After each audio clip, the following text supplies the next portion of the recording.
My name is Elena Hartley. I'm 29. And I didn't realize my life was about to split cleanly into a before and an after until one sentence, delivered with the smug certainty of someone convinced they'd found your weakest spot, made the air in our kitchen feel sharp enough to cut. "You want the truth?" Jason said, arms crossed like a judge handing down a sentence. I faked it every single time. Every time. You should know that.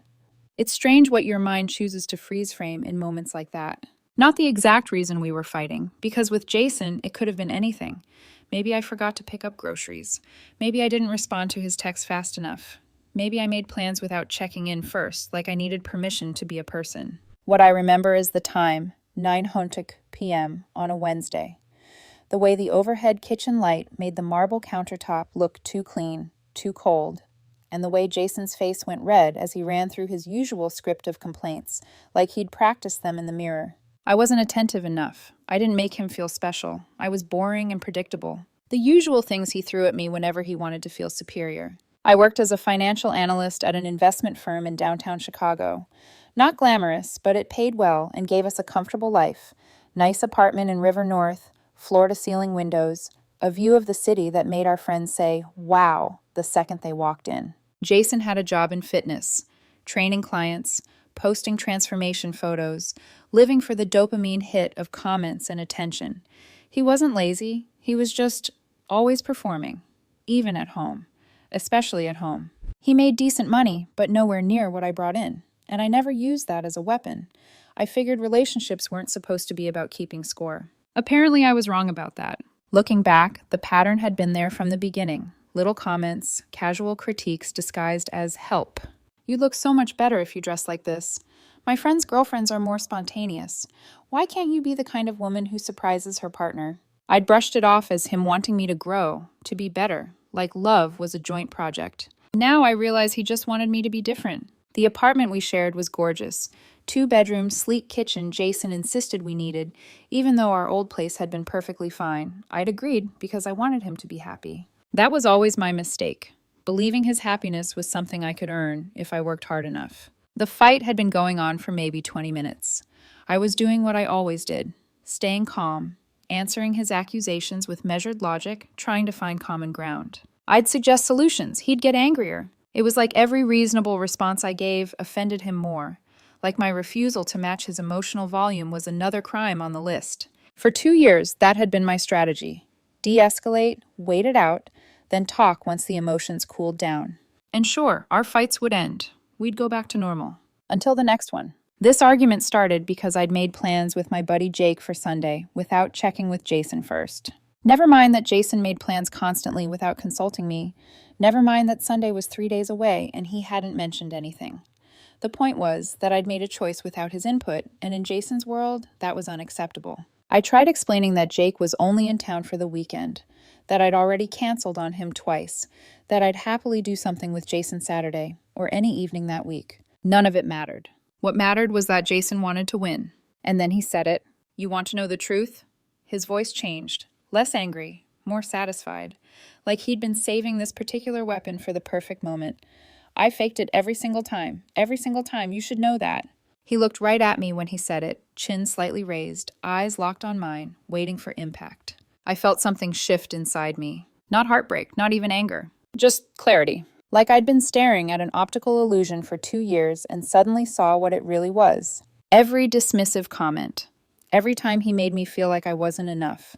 Every fight he escalated until I broke and apologized just to make it stop. He'd just revealed the game, and I was done playing. I nodded slowly. "Good acting," I said.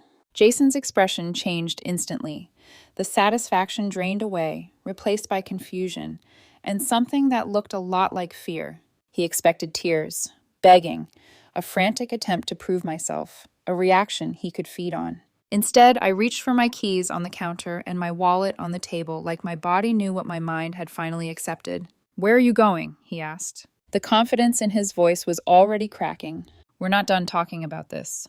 "I think we are," I said calmly. He followed me toward the door, disbelief sharpening into outrage. "So you're just going to leave? That's your response? Just walking out?" "Yep." His face twisted like I'd insulted him. "That's so typical of you, running away instead of dealing with problems. This is exactly what I'm talking about. You never fight for us." I paused with my hand on the doorknob and turned to look at him. Really look. Jason, I said quietly, what exactly do you want me to fight for right now? You just told me you've been faking intimacy for 2 years. What am I supposed to do with that information? Beg you to tell me it's not true? Convince you to keep faking it? I held his gaze for one more second, long enough to see the panic starting to bloom behind his eyes. I'm good, I said. Then I left. I didn't slam the door. I didn't raise my voice. I just walked out of our apartment, got into my car, and drove to a 24-hour diner in Lincoln Park. I ordered coffee. My phone started blowing up before I even took the first sip. At first, the texts were apologetic. I didn't mean it. I was angry. Please come back so we can talk. Then, after 15 minutes of silence from me, they turned accusatory. You're really going to leave over this? Typical. Running away instead of dealing with problems. Then, desperate around the 30-minute mark, please, I'm sorry, I love you. Where are you? I'm scared. Can we please just talk? I read every message without responding. Not to punish him. I genuinely didn't know what to say. What do you say to someone who just admitted, whether as truth or as a lie meant to hurt, that the most intimate part of your relationship was a performance? I finished my coffee, ordered a slice of pie. The waitress was an older woman who'd probably seen 1,000 nights like mine. She didn't ask questions. She just kept my cup filled and let me sit there in peace while my life quietly rearranged itself. Around midnight, I drove home. All the lights were off. It was after 1:00 a.m. by the time I walked in, and Jason was in bed pretending to be asleep. I could tell by his breathing, too controlled, too careful. When he actually slept, he snored lightly. This was the breathing of someone lying perfectly still, hoping I'd climb into bed and give him the tearful reconciliation he'd already scripted in his head. I didn't. I grabbed my pillow and went to the couch. And here's the part that scared me the most. I slept better than I had in months, because for the first time in 2 years, I wasn't wondering what version of Jason I'd wake up to. I wasn't bracing for the next test. I wasn't rehearsing apologies I didn't owe. I just slept, deep, quiet, undisturbed, like my body finally understood what my heart had been trying to tell me for a long time. Something was over, even if neither of us had said it out loud yet. The next morning, I woke up before my alarm. Not because I was anxious, surprisingly I wasn't, but because the couch had that stiff, unfamiliar firmness that made my body feel like it had slept on a folded cardboard box. Still, I felt rested. The apartment was quiet in that way it only gets right after a storm. The air felt scrubbed clean, like something toxic had finally been aired out. I checked my phone out of habit. More texts from Jason. I'm sorry, I didn't mean it. Please don't do this. Then, 2 minutes later, you're really ignoring me? After everything I do for us? I set the phone face down and stared at the ceiling for a moment, letting that small whiplash speak for itself. Sorry wasn't a feeling for Jason. It was a tool, a reset button, a way to drag me back into the same loop. I stood up, smoothed my hair with my hands, and walked toward the bedroom to shower. And that's when I smelled it. Butter, toast, coffee. The sound of a pan sizzling. Jason was in the kitchen like it was a commercial. He'd gone all out. Scrambled eggs with cheese, turkey bacon, whole wheat toast, and, because he knew I loved it, fresh squeezed orange juice in a glass pitcher like we were hosting brunch. The table was set with the good plates, not the everyday ones. Jason turned when he heard me and smiled too brightly, like the previous night had been a bad dream he could rewrite with enough effort. Good morning, he said, voice gentle. I made breakfast, all your favorites. He was wearing one of the shirts I liked. Hairstyled, skin moisturized. The whole I'm the boyfriend you deserve costume. For one disorienting second, I almost felt myself slipping into the old role. The forgiving one. The one who pretends the knife didn't go in deep. I looked at the plate he'd made for me. Eggs fluffed perfectly, toast cut diagonally like a cafe. And all I could think was, he wants credit for knowing what I like, after proving he doesn't know who I am. Thanks, I said, and the word came out calm, almost neutral. Jason's smile widened, relief flickering across his face, like he thought that was it. The first crack in my wall. The beginning of the reconciliation. I walked past him, toward the bedroom. I'm running late, I said over my shoulder. I'll grab something at work. I wasn't running late. I had 45 minutes. But I couldn't sit across from him and pretend breakfast could erase what he'd said.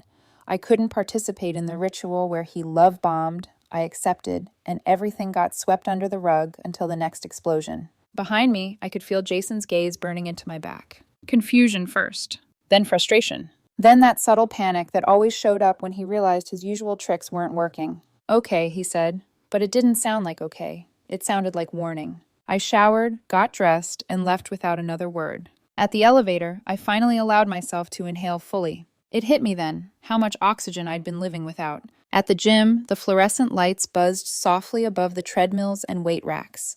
The smell was rubber and disinfectant. The music was too loud. The air was dry. And still it felt like freedom. I hadn't been consistent in months.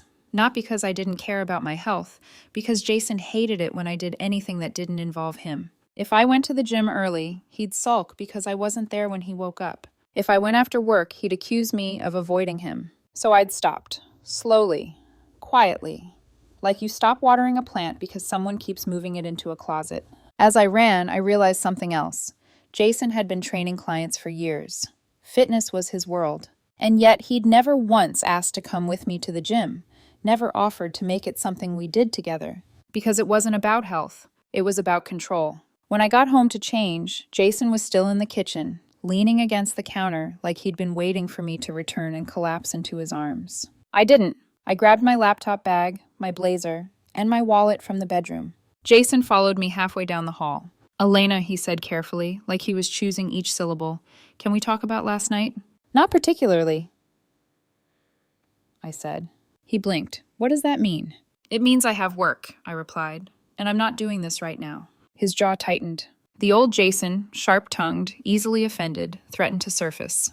Then he swallowed it. Because he was still trying the good boyfriend costume on for size. "Okay," he said again. "We'll talk later." I didn't promise we would.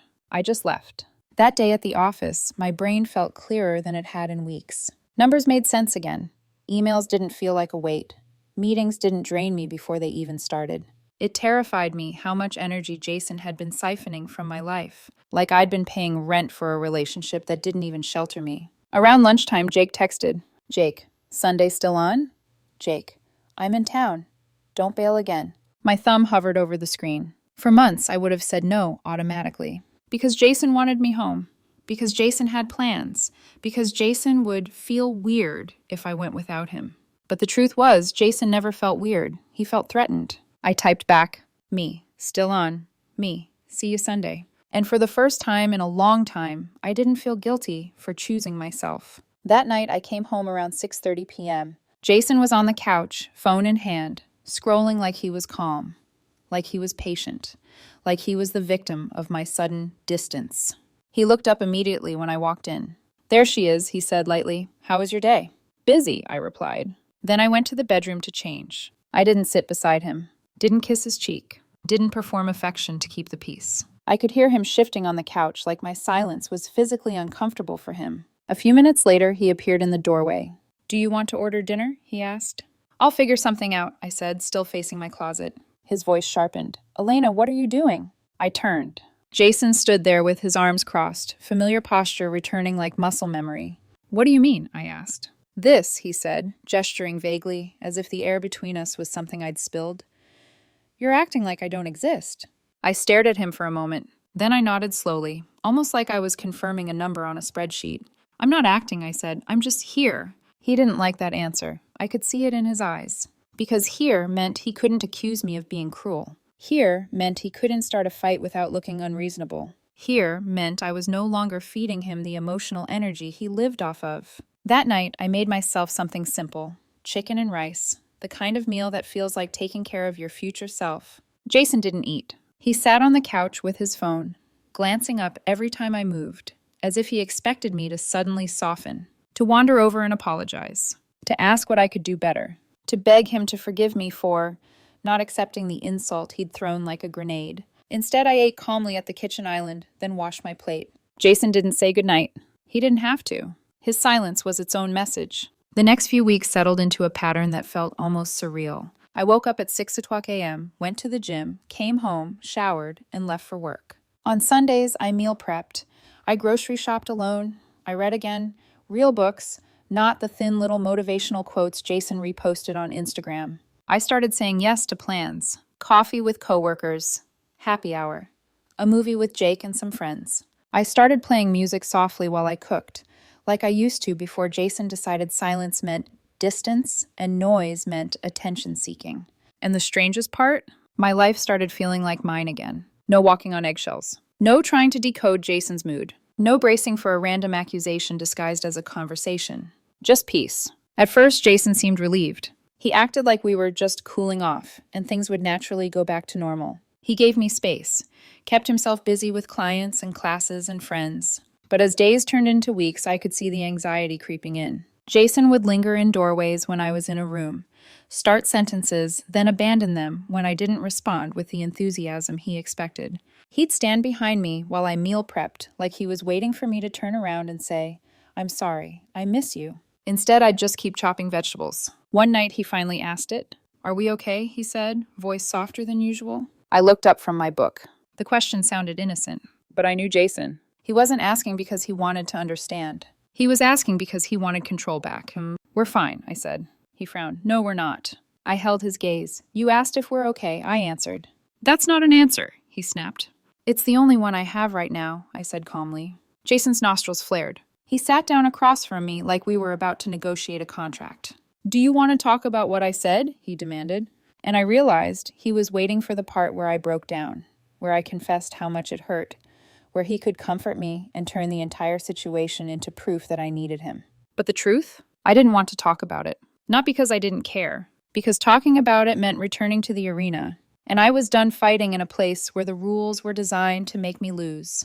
"Not really," I said. Jason stared at me like I'd slapped him. "You can't just move on like it didn't happen," he said. "I'm not moving on," I replied, voice steady. "I'm just not pretending." His face hardened. And that's when I saw the first crack in the costume. Because for Jason, the worst thing wasn't me leaving. It wasn't even me being angry. It was me being calm. It meant he couldn't control the story. It meant he couldn't control me. He stood up abruptly. "So what, Elena? You're punishing me?" I closed my book, slow and deliberate. "I'm not punishing you," I said. "I'm evaluating." He blinked. "Evaluating what?" I didn't answer right away. Because the answer was too honest. Because once I said it out loud, there would be no going back. I looked at him. Really looked. And in that moment, I realized something that made my stomach sink in a quiet, deadly way. Jason wasn't scared of losing me. He was scared of losing what I provided. The apartment, the stability, the image, the comfort of having someone who always came back no matter what he said. And for the first time, I wondered, had he ever actually liked me? Or had he just liked what I did for him? Jason opened his mouth, impatient now. "Elena." I held up a hand. "I'm tired," I said. "I have an early morning." Then I stood up, walked into the bedroom, and closed the door gently behind me. Not to be dramatic, to be final. And as I lay in bed alone, listening to the faint sounds of Jason moving around in the living room like a restless animal, one thought kept repeating in my mind. If someone can fake the most intimate part of your relationship, what else have they been faking? I didn't cry. I didn't rage. I just stared at the ceiling until sleep took me. Because deep down I could feel it.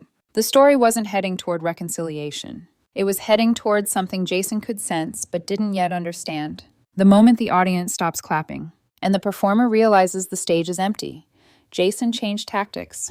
I noticed it the way you notice a shift in weather. Subtle at first, almost deniable, until suddenly you're standing in a storm wondering how you didn't see the clouds rolling in. He started dressing better at home. Not comfortable better, strategic better. The outfits he knew I used to compliment. The cologne he only wore when he wanted attention. The casual stretch after workouts that somehow always happened in my line of sight. He cooked dinners that took hours. Dishes I knew he didn't even like eating. The kitchen would be filled with smells of garlic and butter and herbs, like effort itself was meant to seduce me. "Thought I'd make us something nice," he'd say lightly, watching my reaction like a hawk. I'd thank him. I'd eat. I wouldn't gush. I wouldn't reward the performance, and I could see it driving him slowly, quietly insane. One night, he held up 2 concert tickets like they were a peace offering. "I got us tickets," he said, trying to sound casual. "That band you like, they're playing at the Riviera." It stopped me for a second. Not because I was impressed, but because he'd never wanted to go before. He used to roll his eyes whenever I played their music in the apartment, said it was kind of depressing, said live shows like that were low energy. But now here he was, smiling like this was proof of something. "I thought we could use a fun night out," he added, hopeful, like we used to. I studied his face. This wasn't about sharing something I loved. This was about getting me back on script. "Sure," I said after a moment. "Thanks." The relief that flashed across his face was immediate. He mistook my agreement for forgiveness. The night of the concert, the venue was packed. Dim lights, sticky floors, the air buzzing with anticipation. The band came on, and for a few minutes I let myself sink into the music, closed my eyes, felt something familiar and grounding wash over me. Jason stood next to me, arm around my waist. For the first two songs, he played his role well, swaying slightly, smiling at me, nodding along like he was into it. Then the mask slipped. He started checking his phone, texting, scrolling. His body language shifted from present to enduring. I watched him from the corner of my eye, the irony almost painful. This was what our relationship had been. He'd do the thing, show up, say the lines, but only as long as it benefited him. After the show, he suggested grabbing food nearby, his tone eager, expectant, like the night had been a down payment. "I'm pretty tired," I said. "I think I'll just head home." His face fell fast. "Oh," he said. "Okay, yeah, sure." He didn't argue, but I could feel the frustration radiating off him the entire drive back. A few weeks later came the dinner. His ex-girlfriend's younger sister's birthday, an upscale Italian place in the Gold Coast. Candlelight, crisp white tablecloths, expensive wine. The audience. Jason was in peak form. Attentive, charming, his hand on my lower back whenever someone looked our way, laughing at my jokes, too loudly, too quickly. He was performing us, and I played my part. Smiled, nodded, answered questions, said all the right things. But inside, I felt hollow, like I was watching myself from the outside, reciting lines from a script I no longer believed in. His family ate it up. His mother leaned over at one point and squeezed my arm. "It's so nice to see you two so solid," she said warmly. "You're such a stable couple." His father asked about my work, seemed genuinely interested, complimented my career, my focus. Amanda, his ex's sister, kept smiling at me like she was watching a romantic comedy unfold in real time. "Jason is so lucky," she said more than once. "You're such a catch." I smiled politely. Because what do you say to people who are complimenting a relationship that's already dead? During dessert, Amanda stood and raised her glass. "To my sister," she said proudly, "and to Jason and Elena, 4 years together and still going strong. That's rare." I didn't even think before I spoke. "2," I said. The table went quiet. 2 years, I clarified calmly. "We've been together 2 years." Everyone stared at me. "Oh, right," Amanda laughed awkwardly. "Sorry, it just feels like longer because you're so good together." Jason's hand clamped down on mine under the table, hard. A warning. I didn't squeeze back. I didn't look at him. I just took another bite of tiramisu. The car ride home was silent until we pulled into the parking garage. Then Jason snapped. "What is wrong with you?" he demanded the second the engine cut off. "You embarrassed me back there." I turned to look at him. I stated a fact. "You didn't have to correct her," he shot back. "You could have just let it go." "Why?" I asked. "Was the truth inconvenient?" He scoffed. "Don't do that. Don't play dumb. You've been acting like a stranger for months." "I haven't been acting," I said evenly. "I've been myself." "No," he said sharply. "You've been cold, distant. You won't talk to me about anything real." I watched him carefully. This was the moment he wanted, the confrontation, the emotional explosion, the place where he could drag me back into the cycle. "What do you want to talk about?" I asked. "Us?" "Yes," he said immediately. "About what I said. About how we're going to fix this." I took a breath. "Jason," I said quietly, "I'm not mad at you." He looked startled. "Then what is this?" I gestured vaguely between us. "This." "I'm not shutting you out," I continued. "I'm just not performing anymore." His brows furrowed. "Performing?" "Trying to make you happy," I said. "Trying to be exciting enough, special enough, attentive enough. I'm tired." He stared at me like he didn't recognize me. "So what?" he said. "You're just giving up?" "I'm being honest." "You said you faked it," I reminded him. "Okay, I believe you. But if you were faking it, what exactly were we doing all this time?" "I didn't mean it," he snapped. "I was angry." "You meant it enough to say it," I replied, "which means some part of you believed it." He shook his head. "That's not fair." "Maybe not," I said. "But now, every time you touch me, I wonder if it's real. Every time you laugh, I wonder if you're pretending. You put that doubt in my head, and I don't know how to get it out." Tears slid down his face, smudging the perfect image he'd worked so hard to maintain. "So what are you saying?" he asked. "You want to break up?" I sat there, hands folded in my lap, exhaustion settling deep into my bones. 3 months ago, I would have fought. I would have begged. I would have convinced myself love meant endurance. Now, I don't know how to be with someone I don't trust, I said finally, and I don't trust you anymore. He opened his mouth to argue, then closed it, because he knew. We sat in silence for what felt like forever, the relationship dying quietly between us. When we finally got inside, he went straight to the bedroom and closed the door. I grabbed my pillow and went to the couch. That night, I didn't cry. I just lay there, staring at the ceiling, realizing something terrifying and freeing all at once. I wasn't afraid of losing him anymore. I was afraid of wasting another year pretending this was love. The next morning, I woke up to silence. Not the heavy, charged silence of a fight, but the hollow kind. The kind that tells you something has already moved while you were sleeping. I sat up on the couch and listened. No shower running, no kitchen cabinets opening, no Jason pacing while pretending not to think about me. When I walked into the bedroom, half the closet was empty. Not messy, not frantic. Deliberate. His dress shoes were gone. His gym bag, the leather duffel he used for weekends away, even the framed photo from his nightstand.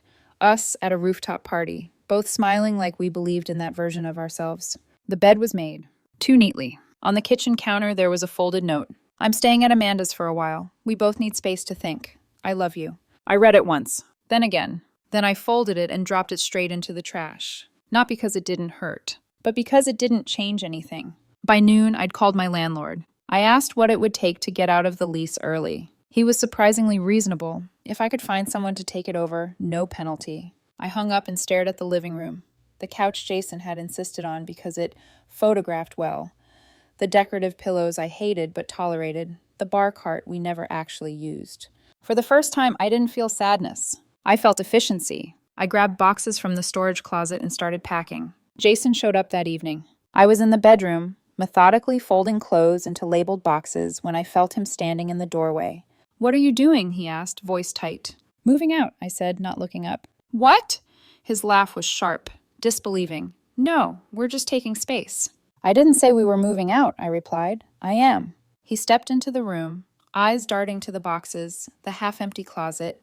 "You can't just leave," he said. "That's insane." "I found a one-bedroom in Lincoln Park," I said calmly. "Lease starts next week." His face flushed. "We had one fight."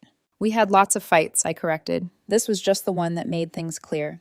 "Clear about what?" he demanded. I stopped packing and finally looked at him. "About the fact that you don't actually like me." His mouth opened, then closed. "That's not true," he said weakly. "Okay," I said. "Tell me 3 things I'm passionate about that don't involve you." He frowned. "You like music? What kind?" "I don't know, indie? Alternative?" "I listen to jazz almost exclusively," I said. "Have for years." He blinked. "There's a jazz festival every summer," I continued. "I've gone alone 3 years in a row because you said it was boring." Silence. "3 things, Jason." He swallowed. "This isn't fair." "It's basic," I replied. "What's my favorite book? What do I want to do with my career in 5 years? What city have I always wanted to visit?" Nothing. He just stood there, eyes glassy, like he was searching through empty drawers in his head. "I know you," I said quietly. "I know your coffee order. I know your favorite book.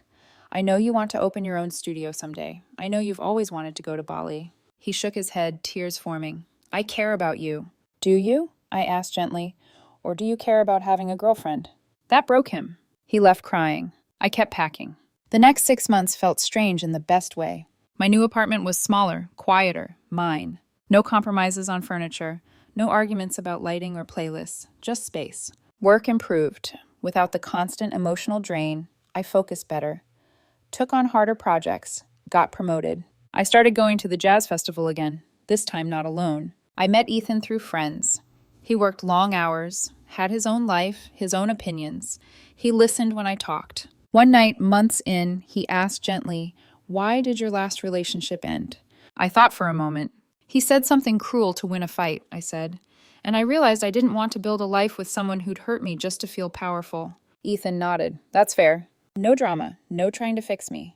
Just respect." About a year later, I ran into Jason at Jake's birthday party. He looked good, different. We exchanged polite words, nothing more. He asked if I was happy. "I am," I said. And for the first time, I could feel how true that was. Later that night, Ethan texted, "Want tacos?" I smiled. Love isn't supposed to feel like work. It's not a performance. It's not a test. That sentence Jason threw at me to destroy my confidence, it did the opposite. It set me free. The first thing I noticed about living alone was how quiet my thoughts became. Not empty, just clear. My new place in Lincoln Park was smaller than the apartment Jason and I had shared. 1 bedroom. No floor-to-ceiling windows. No wow factor for guests. But it was mine. I didn't have to negotiate where furniture went or justify why I liked warm lamps instead of overhead lights. I didn't have to explain why silence felt comforting or why I played jazz while cooking, even if no one else cared for it. I unpacked slowly, deliberately.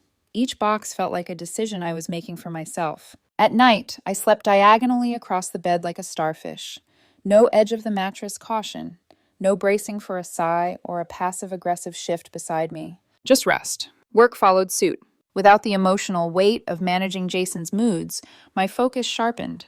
I started volunteering for projects I would have avoided before, ones that required long hours, presentations, visibility. I stopped apologizing for ambition. 3 months after the move, my manager called me into her office. "Have you considered a senior analyst track?" she asked. I smiled so hard my face hurt. By month 4, the promotion was official. Raise, title, validation that had nothing to do with being someone's girlfriend. I celebrated alone that night, with takeout, music, and a glass of wine on my couch, and felt completely content. I met Ethan through friends at a low-key dinner. No dramatic sparks, no immediate obsession. Just ease. He asked questions and waited for the answers. He didn't interrupt or redirect the conversation back to himself. When I mentioned a stressful week at work, he didn't try to one-up me or fix it, he just listened. We started seeing each other casually. Dinner here, a movie there. Walks through the neighborhood with no agenda. There was no pressure to define anything, no countdown clock in his eyes. One night, sitting on my couch months later, he asked gently, "Can I ask you something?" "Sure." "You never really talk about your ex." I thought about it for a moment. "He said something cruel to me during a fight," I said finally.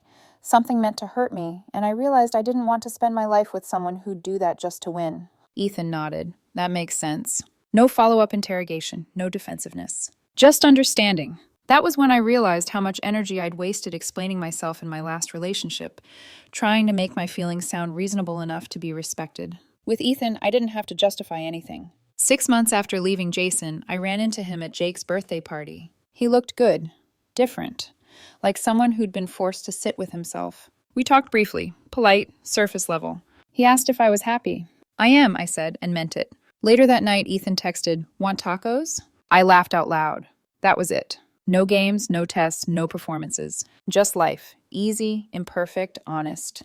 Jason's words had been meant to break me. Instead, they handed me clarity. And clarity changed everything. I didn't expect to see Jason again. Not because I thought he'd vanished from the city, but because my life had finally grown around the absence he left.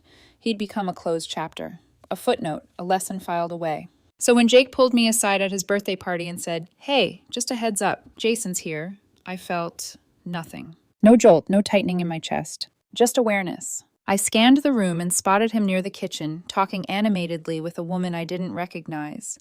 She was leaning into him, laughing too hard at something he'd said. Jason was in familiar form. Charismatic, energetic, alive on a social stage. Jake watched my face carefully. "Want me to ask him to leave?" "No," I said honestly. "It's your party." 10 minutes later, Jason noticed me. I saw it happen. The freeze mid-sentence, the quick recalibration. He excused himself and walked over, the confidence dialed back just enough to seem sincere. "Hey," he said. "Hey." We stood there, two people who used to know everything about each other, now grasping for neutral ground. "You look good," he said after a beat. "Did you lose weight?" "Maybe a little," I replied. "Been running more." "It suits you." "Thanks." He waited, clearly expecting a return compliment. I didn't offer one. "I heard you got promoted," he tried again. "Senior analyst," I confirmed. "That's amazing. You always deserved that." I nodded. "Thanks." Silence stretched. Jason shifted his weight, uncomfortable without momentum. "So," he said, "are you seeing anyone?" "I am." Something flickered across his face. Surprise, then something sharper. Regret, maybe. "That's good," he said carefully. "I'm glad you're happy." "I am." He hesitated. "I'm seeing someone too. Brian's roommate. We've been together a couple months." "Good for you." Another pause. "I just wanted to say," he began, voice quieter now. "I'm really sorry. For everything." I studied him for a moment. Not with anger. With distance. "Okay," I said. That was it. "What do you want me to say, Jason?" I asked gently when he looked confused. "We haven't spoken in 6 months." "I guess I just never got closure," he admitted.